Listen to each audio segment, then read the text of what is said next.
Good morning and welcome to the internet's only live daily housing show exclusively on BAM. The hot sheet covers what you need to know about the real estate industry in a 24-hour time period. On today's hot sheet, I will discuss our current housing inventory update, local markets in May, and real estate's golden handcuffs. Today is Monday, June 26, 2023.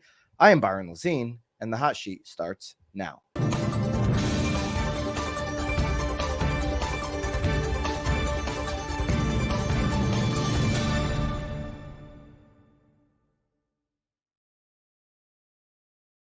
As we do every Monday, let's jump right in and take a look at the inventory update week over week. We always typically will break down Logan Motoshami and Altos Research report. The active inventory for the week grew 8,886.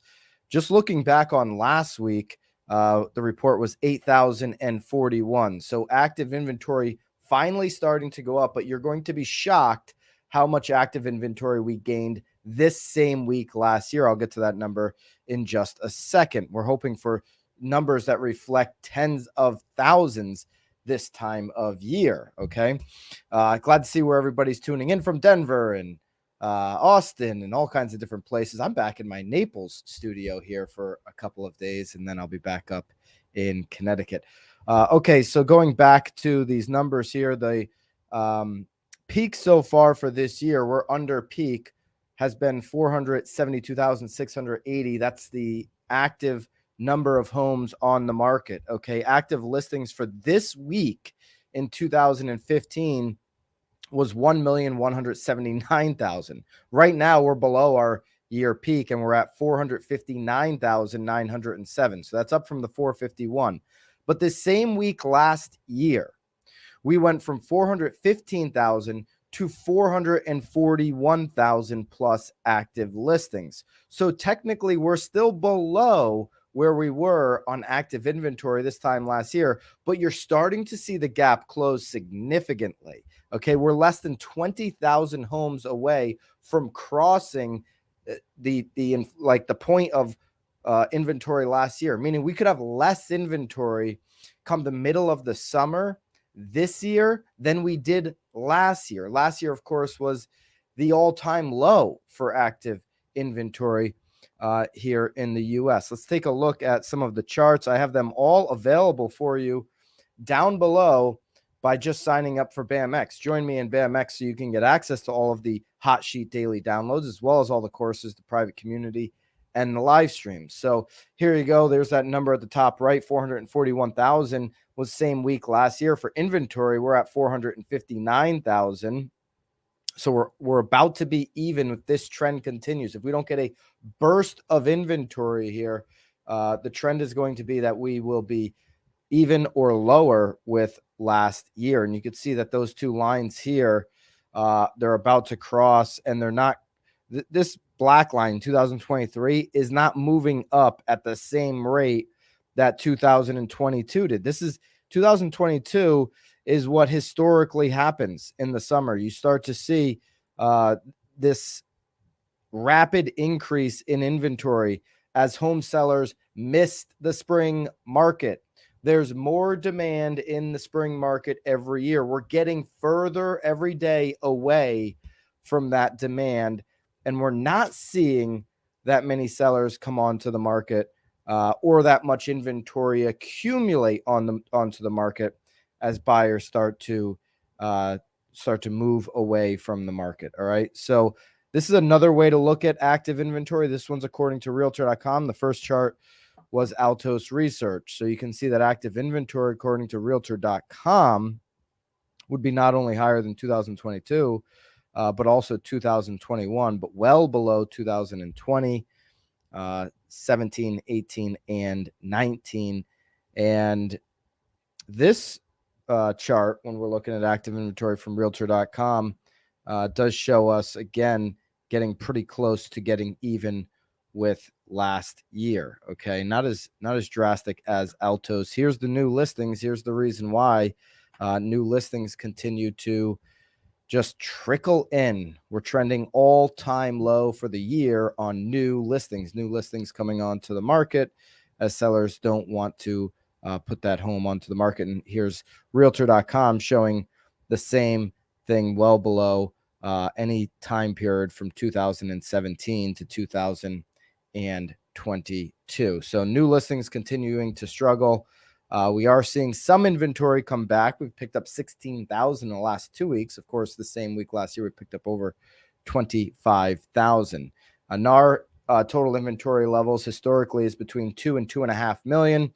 The peak in 2007 was a bit over 4 million. Currently are at 1.08 million. That's up from 1.04 million. That number was just updated last week. NAR's inventory levels, again, include pending sales. It includes escrows. So take that into consideration if you're using the NAR number. I tend to like the active inventory number. All right, let's take a final look at some housing markets in May.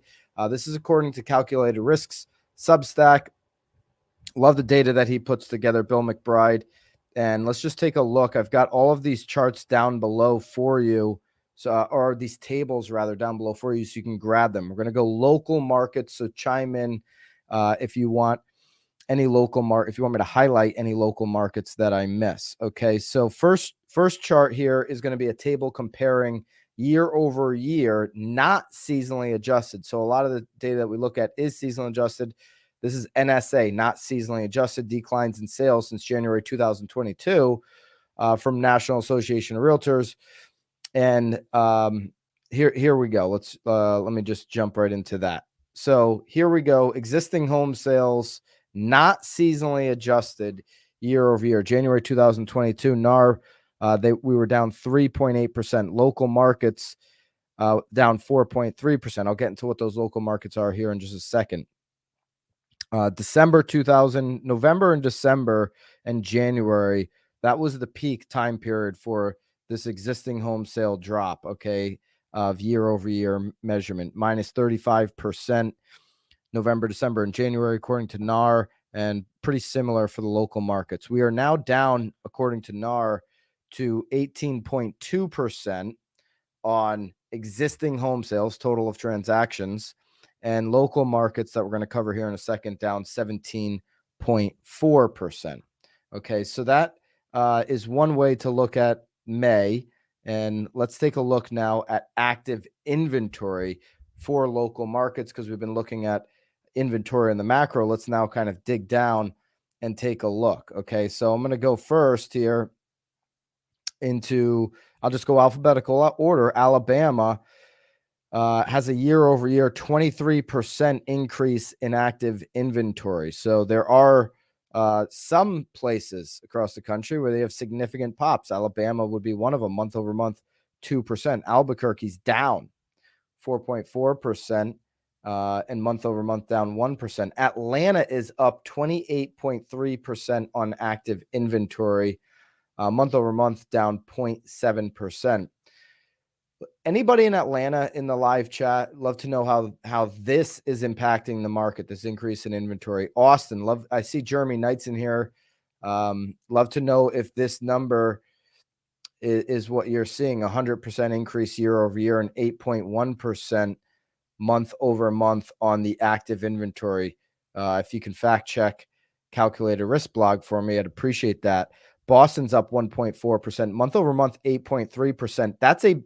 This one's highlighted because that is a good sign for Boston. Boston in the Northeast has some of the lowest inventory across the country, more specifically the Northeast, but Boston in comparison to other major cities, low on inventory. Charlotte, 6.7 year over year increase, but a 0.6% decrease month over month. Colorado, 9.9% increase, 3.2% month over month.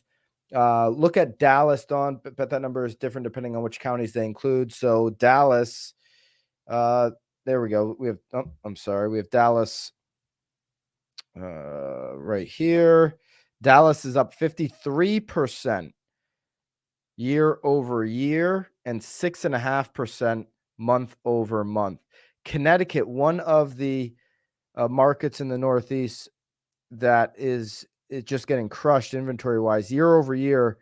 Last year across the country was the lowest point for inventory, but Connecticut found a new bottom. Okay, so inventory in Connecticut down 28.7% year over year. Month over month up 3.5%. I can validate those numbers are pretty right on. Let me know if you got some other markets. I won't go through them all, but you can see some of the trends here. Illinois down 27% year over year and up 2.7% month over month. The big month over month gainer looks to be, sorry, hold on. Maybe I will scroll here in a second. The big month over month gainer looks to be Grand Rapids at over 20%. And year over year, certainly Austin up over 100%. For decliners, the big month over month decliner would be, looks like Phoenix at negative 4.1%. Little surprising there. Phoenix down 4.1% month over month. And then for the year over year, looks like Santa Clara at negative 43.6% year over year active inventory. Take a look at Florida Keys, Monroe County. Let's see if we have that on this list here. No, we have Miami, we have mid Florida. Don't think we have I don't think we're gonna get the Florida Keys here. We have Jacksonville. Sorry, no Florida Keys. I may be able to look up something else on the Florida Keys on another. I have another chart we can look at. Unfortunately, the increase in inventory here in Atlanta is still a drop in the bucket compared to where demand is, says Mike Stewart. Still seeing multiple offers and days on market less than 14. Mike, love to know if that's across all price points or if we're talking price point specific. You know, this active inventory on local markets here doesn't even tell to me. I'll do Oklahoma in a second. I see that one. Doesn't even tell, a fraction of the story. It doesn't give you price points. It doesn't give you, there can be an increase in inventory, 1 million and up. That's not reflective in what most buyers want in the affordable price points. So you got to dig deeper and segment this out in your local market. And it takes time for sure. I mean, this takes a lot of time, but it's something that you need to do as the educator, as the expert in your market. I don't see Oklahoma on here, surprisingly. Why not? Why not Oklahoma? Come on. Sorry, I don't see Oklahoma. I've got another one I can look at, and we'll jump into that here in just a second. All right, so that's active inventory. Now let's look at some of these local markets for new listings. Okay, pretty much below 1 million. That makes sense to me, Mike. And that was in reference to Atlanta. So new listings, talking about Atlanta, year over year down 18.1%. So that supports Mike's point of, hey, we're still seeing properties go under contract in less than 14 days. Certainly the desirable ones, the ones that the majority of the buyers are looking for, and new listings reflective of this all-time low trend that we're seeing on the macro for new listings in Atlanta being down 18.1%. Austin new listings are down 13.1%. Boston down 12. Nobody's up. Nobody is up on new listings. And this is the golden handcuff problem that we're going to talk about here to wrap up the stream in just a minute. Washington, D.C. down 32.4%. San Diego down 41%. Maryland down 32%. I'm just picking out some of the big ones here. Connecticut's down 28.5%. Charlotte's down 25.4%. These are crazy numbers for new listings when we're looking at year over year at the end of May. That is when you see the majority of the homes come on and get listed, April and May. And so we're looking at this number and they're all down, most of them down double digits. The only ones I see in single digits would be Houston and Jacksonville. That is it. Everybody else is double digits and most of them are 20% and up. The Northwest as a whole is down almost 30%. Interesting. Okay. That we're not getting anybody to take the bite and list their home onto the market. Let's go to closed sales here. Closings now. If you're an agent, you're feeling this pain.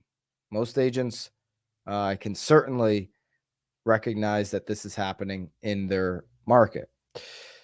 Alabama closings are down almost 20%. Boston, they're down 24%. Columbus, they're down 18%. Colorado, they're down almost 23%. Connecticut, they're down 24%. Illinois, they're down 22+%. Detroit, they're down 13.7%. Georgia, they're down 15+%. Las Vegas, down 20+%. Maryland's down 24.5%. Memphis is down 39.5% on closings. Mid-Florida is only down 8.1%. More transactions happening there. Miami's down 14.9%. Phoenix is only down 4.6% on transactions. A lot of transactions. Phoenix holding strong this time during a changing market. Phoenix holding strong, it appears. Virginia's down over 20%. Washington, D.C. and Wisconsin both also down over 20%. San Diego's down almost 28% on closings. New Hampshire down 23%, just to pick out a few. Far less closings than we have been accustomed to having. If you want to get those tables, just go down below. Join me in BAMX. All of our daily downloads have now switched from the daily email, so you can get them all in one place on BAMX. A BAMX member suggested that, and we thought that was a great idea. Put everything in one place so it's easy to categorize and easy to get. Join BAMX today, and you get access to all of the member courses. Tom Story and Tom Toole have some fantastic courses on there. You have full access to those, as well as myself, and coming up here on July 1st, and Eric, the broke agent. There's just a bunch of courses, the live streams, and the private group. Make sure you get into BAMX. Mid-Florida is pretty broad. Very good point there. Very broad for Mid-Florida. I agree. Real estate agents are feeling the pain. And I don't think that this is a broad statement. I think this is true across the board. Housing market golden handcuffs are very real. This is a Fortune piece from Lance Lambert. So golden handcuffs used to be popularized as a way to explain ambitious professionals who are choosing to stay put rather than explore other employment options. Now, golden handcuffs can be used to explain why homeowners who'd like to move are instead choosing to stay put. Okay. If they did sell their home, they'd be trading a 2 or 3% mortgage rate for something in the high 6s, close to 7%. That mortgage shock has impacted what we just looked at, right? This reduction in closings, this reduction in new listings, they are both related to each other. Okay. So according to Realtor.com, of course, a total of 406,000 homes were listed for sale in May, and that's down 23%, as we covered here at the top of the show. The reason would be if a borrower were to take a $500,000 mortgage at a 3% interest rate, they'd owe about $2,100 per month on the principal and the interest over a 30-year fixed loan.